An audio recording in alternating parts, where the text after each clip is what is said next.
Police আসামি ধরতে চাইতেছে না, কোর্টের আদালতে মানে যেখানে আইন নেমে যাবে সেখানে মারধর করতেছে, এবং যারা মারলো তাদের জামিনটা দিল। এখন প্রশ্ন হলো, আমার জীবনের দায়িত্ব কে নেবে? এটা আমি সবার কাছে জানতে চাই।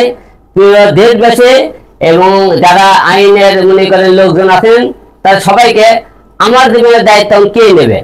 যে আসামিদেরকে আপনারা ধরার আগে জামিন দিয়ে দিলেন, এই আসামিগুলো যখন জামিন পেয়ে গেল, এখন তাদেরকে আপনি সাহস দিলেন, তারা সেনকে মনে করেন হাতে মার দিয়েছিল, এখন তো তাদের ভিতরে আক্রোশ হয়ে গেল যে হিরো আলম আমাদের মামলা করলো, কিছুই করতে পারেনি।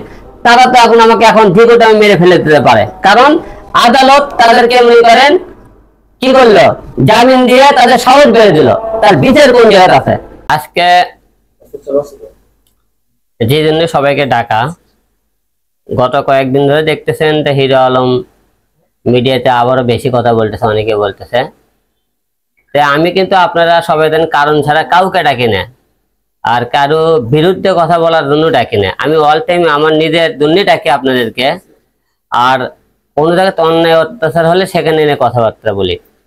এখন আর মানুষের জন্য কথাবার্তা বলি না, এখন আমি নিজের জীবন নিয়ে কথাবার্তা বলি।